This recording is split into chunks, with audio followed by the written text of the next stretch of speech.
Bonjour à tous et à toutes, bienvenue à Radar, votre émission mensuelle afin de ne rien manquer de l'actualité culturelle régionale. Ici votre animatrice Anne Beaumier et je suis très heureuse de vous présenter le mois de janvier.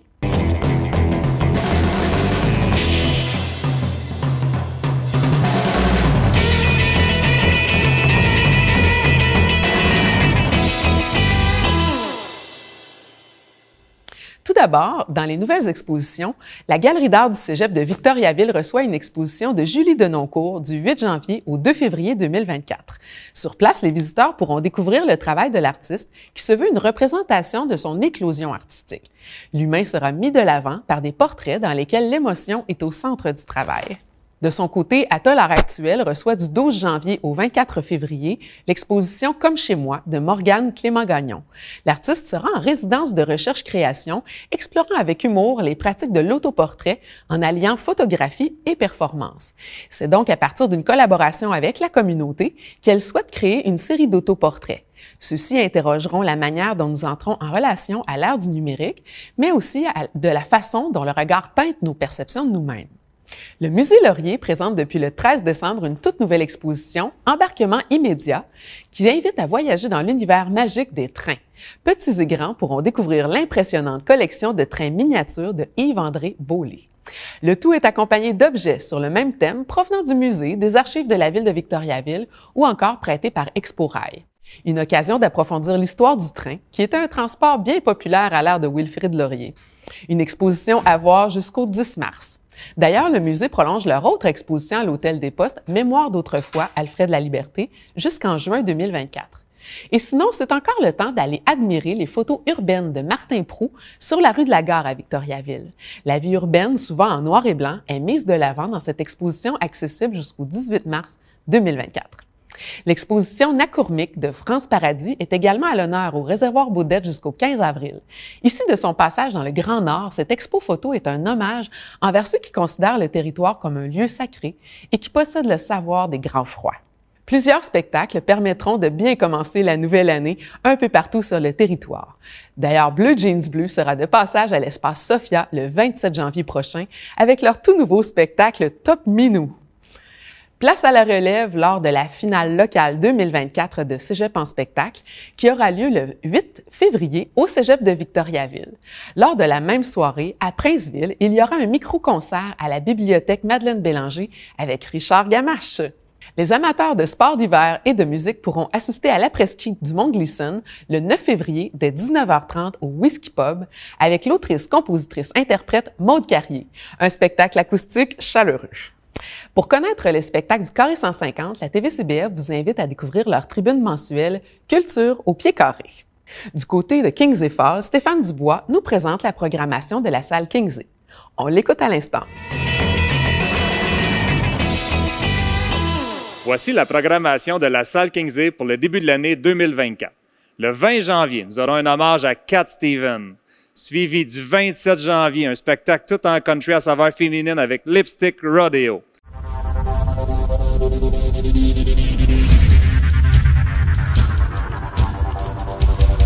100% country, 100% féminin. Lipstick Rodeo. »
En février, venez voir le 2 février, hommage à Elvis, Forever King. Pour les amateurs de ce rock des années 50-60, vous serez servis. Le 3 février, le retour de Martin Deschamps, qui avait été notre premier spectacle à l'époque, le 22 février 2022, qui nous avait donné un spectacle incroyable, à savoir rock, country et blues. Le 9 février, pour les amateurs de rock, nous aurons un hommage à Linkin Park, ce groupe mythique. Et le 10 février, un spectacle tout en blues avec Mike Gaudreau et The Bumping Blues Band. On vous attend en grand nombre. Venez découvrir la salle Kingsley. Nouveauté dans les spectacles. Atoll Art Actuel présente Miela, un tout premier concert de musique improvisée, exploratoire et libre, le vendredi 26 février à 19h. Enfin, un peu d'humour pour terminer cette section spectacle. La Live a repris ses matchs d'improvisation au studio de la TVCBF chaque vendredi soir. Les Bourgognes pour un premier 30 secondes de la fin, c'est parti! Oh non, ça se peut pas, là, ça se peut pas, tabarnak, ça se fait pas perdre un otage, câlisse!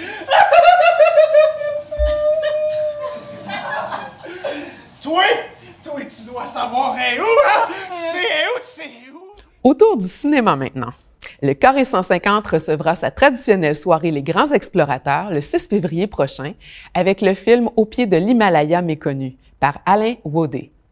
Ce long-métrage vous permettra d'avoir un autre regard sur cette immense montagne, découvrant la variété des paysages et la culture de ce lieu mystique.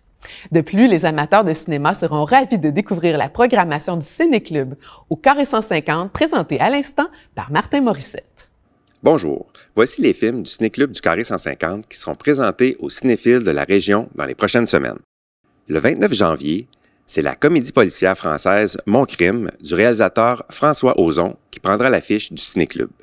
Dans le Paris des années 1930, la jeune actrice Madeleine Verdier, incapable de percer, devient malgré elle le centre d'une affaire criminelle après avoir repoussé les avances d'un producteur renommé. Dans ce film, nourri par un féministe assumé, la reconstitution d'époque est impeccable, les dialogues sont savoureux et le casting est tout étoile. Depuis quelques années, les femmes nous suppriment avec un sang gêne. Mais n'est-il pas possible, en 1935, de mener sa carrière, sa vie de femme, en toute égalité? Bravo, Madeleine! Ta vie me semble si différente à présent. Décidément, ton crime fait des miracles. Pour Mademoiselle Verdier. Encore? Pendant 40 ans, j'ai pas osé tuer mon mari. Si j'avais su. Je crois que mon crime est en train de tourner la tête de toutes les femmes. Bonjour mes poupées. Mais regardez-moi ce luxe. Cette robe de chambre. Eh bien, je vous en prie. Les récompenses doivent aller à celles qui les méritent. Les coupables qui nient, c'est ennuyeux. Mais les innocents qui s'accusent, c'est exaspérant. Je me demande si j'ai pas soudain perdu la notion du bien et du mal. Les Jours heureux, le plus récent film de la réalisatrice québécoise Chloé Robichaud, sera présenté lundi le 5 février. Une jeune chef d'orchestre, dont la carrière est dirigée de main de fer par son père et gérant, vit une relation compliquée avec une violoncelliste, mère d'un garçon de 5 ans.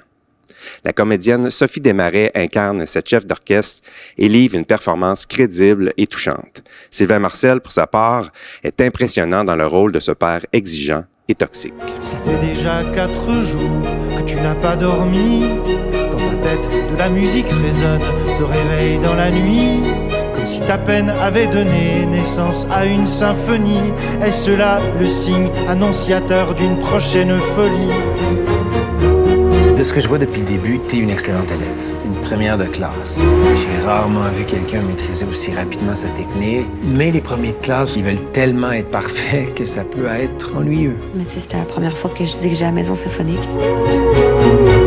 Personne n'avance si on dit pas les vraies affaires, t'es pas d'accord? Si tu veux me faire vivre la musique, il faut que toi-même tu ressentes ces choses-là. Sors de ta tête.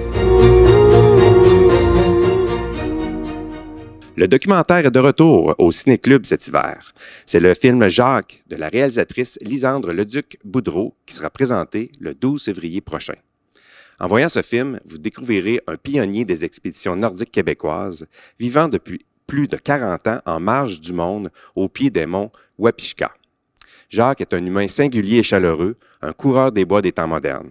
Un magnifique personnage à découvrir. Par contre, éventuellement, du propane.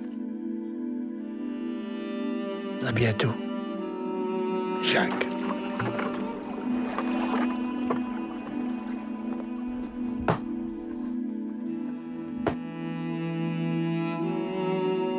Je fuis quelque chose. Je fuis un type de vie qui ne m'intéresse pas.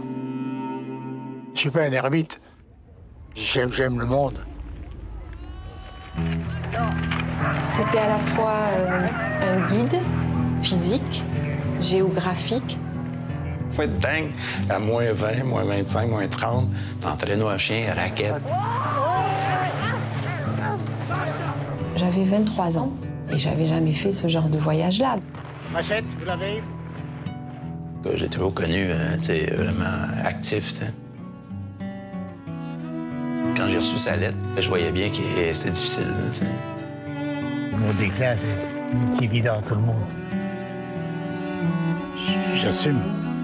Je ne vais pas changer ma vie en fonction d'une peur. C'est un coureur des bois qu'on ne gagne plus aujourd'hui.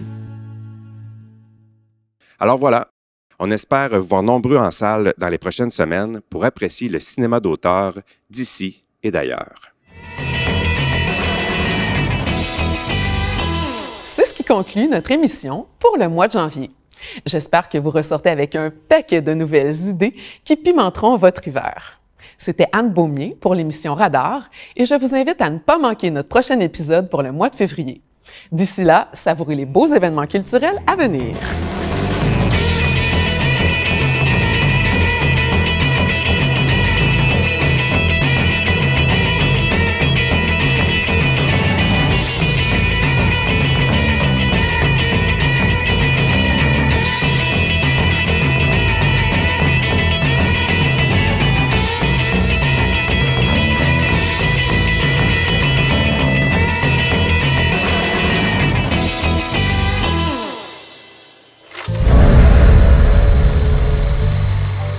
Pourquoi je regarde la TVCBF?